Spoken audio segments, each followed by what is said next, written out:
Barbie Forteza matapang na tinanong si David Licauco, ano ito ating alamin.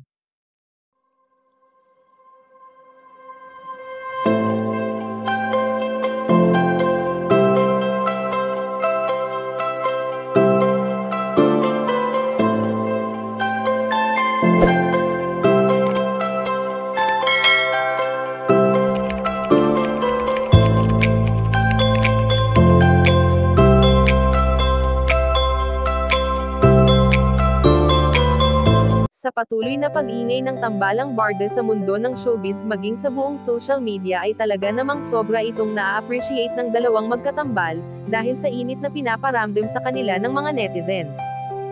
Sa kung ano at sino sina David Licauco at Barbie Forteza ay talaga namang ipinapakita nila ito sa buong mundo, lalo na ang kakulitan nila sa isa't isa na marami nga sa atin ang talaga namang nadadala sa kilig na hatid ng magkatambal. Hindi man sila sa totoong buhay, ay alam naman natin na may puwang na sila sa puso ng bawat isa sa kanila na kahit hindi nila aminin ay halatang halata ang pag-iingat at pag-aalaga nila sa isa't isa. Subalit sa ngayon nga na marami ang humihiling na sana ay mas makita pa natin ang kanilang tambalan, na ngayong taon nga ay sunod-sunod na project ang kanilang gagawin at ito nga ay ang patuloy na magbibigay saya sa kanilang mga taga-suporta. Sa ngayon nga ay ayon sa aming impormasyon na nakalap na tinanong na ni Barbie Forteza kung ano pa nga ba ang gusto ng kanyang ginoo na si David Licauco at mabilis itong sumagot na, "Syempre ikaw naman talaga ang gusto ko, ilang beses ko na yang sinagot sa mga interview."